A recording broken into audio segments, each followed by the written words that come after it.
If you see fully diverse founding teams, the ROI is 78 cents on the dollar, and then male-founded teams is roughly 31 cents on the dollar. So the business output is are the proof of that. Hi, welcome. This is Tech Leap's All In.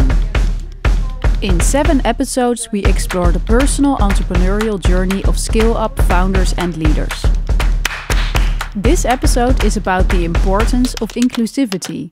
First question for you is, how can you create an inclusive business in the not so very inclusive world that the tech world is? Oh yeah. Oh, that's the one I get so often. Yeah? I have the feeling that it's not so much in policies and guidelines or whatever. It's more about if you're intrinsically aware, like, hey, I should pay attention to this. Well, I can tell you that manufacturing tech is even less inclusive than tech itself. So we have quite some experience with it. It's a difficult topic and a hard topic, especially if the 3 founders are 3 Dutch males, highly educated. Then you're like -1 in the game. It's about gut feel, and because there's also nationalities, geographies, introvert, extrovert, engineers, biologists, business. Like there's so many dimensions of inclusivity.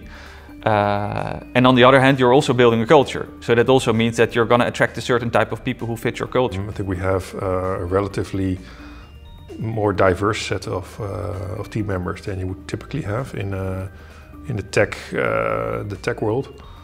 Although in our tech team is still 90% male, but we do have, for example, 17 different nationalities. I think again one of the benefits of being a Dutch company, being located here, is that a lot of people want to live in Amsterdam. So I think by being, a good business based out of the Netherlands, I actually think you're in quite a lucky position that you can attract quite a good mix of people. It's very different than being in Silicon Valley. In tech, I guess there's a big problem in terms of like the gap between the number of male employees and female employees. But I think that problem, that has to be solved even beforehand. And that's in the university aspect itself, because I mean, I studied in a technical field, and I think we had like 80% guys in the class and 20% girls. Kind of the narrative has to change already early on in terms of like, this field is not only for guys. We automatically get people from all walks of life, because my belief is our company breathes that. It's in every interaction, it is in every image, it's in every video that you can find from us. And is inclusivity a priority for you? It sounds really hard if you say no to this answer, but I didn't state it as a priority because I think we already do quite well in this area.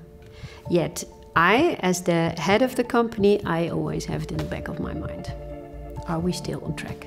Because we already have, I think, a team that consists of so many different people, is that they kind of expect it, right? So we added an inclusivity statement, for example, in our job profiles, at the request of some of our people in the team. Say, hey, we find this important. Can you add that?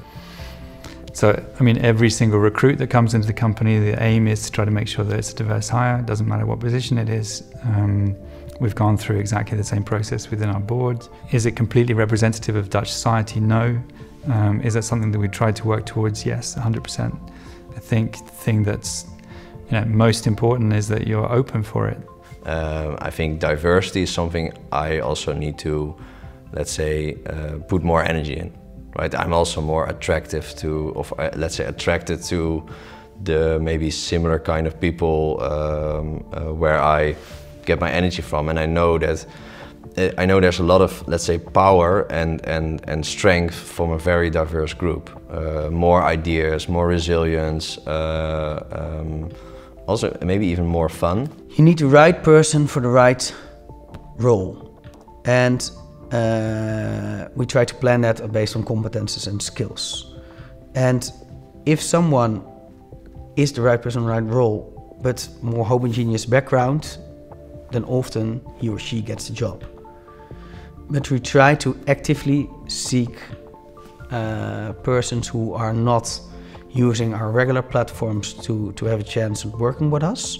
So for example, we work with foundations that give asylum seekers a job opportunity at CRISP, and we give them also Dutch lessons, let them work in mixed groups at CRISP, so we don't have apart teams, so we're trying to mingle them together to make a more, like one team, one mission experience, for example. Inclusivity is more than, I think, diversity. It is a much broader perspective. It is also how we run meetings, for example. It is reflecting in many more touch points. And yes, it's important. It tends to be very quickly only about males and females and maybe Dutch people versus foreigners. And I think it's so multi-dimensional. And I think it's really about having a wide set of behaviors, leadership styles. I think that's for me much more important. And what does inclusivity add to your business?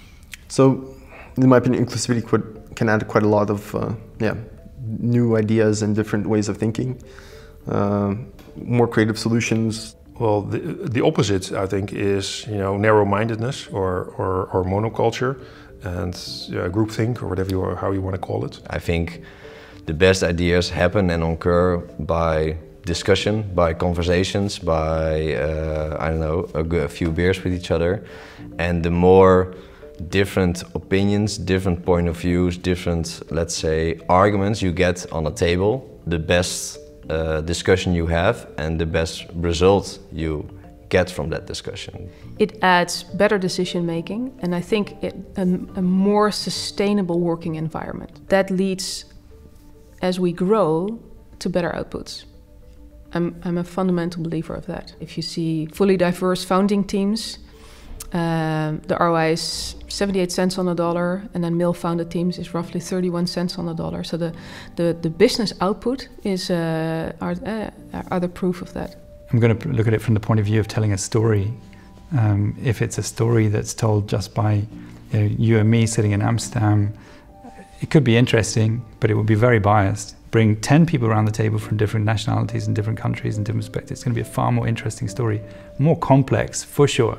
It's going to take us longer to get to the point, but the content, I think, at the end of the day, or the storyline, undoubtedly will be far more interesting. In many tech companies, and also at CRISP, you see that operations, tech, and product tend to be very rational. Also, as a founding team, we tend to be more rational, and so we try to be humble on that, and try to find people who are better than, for example, me, in that way of thinking. There are phases in a company, and the amount of founders that really is able to bring that company across all these phases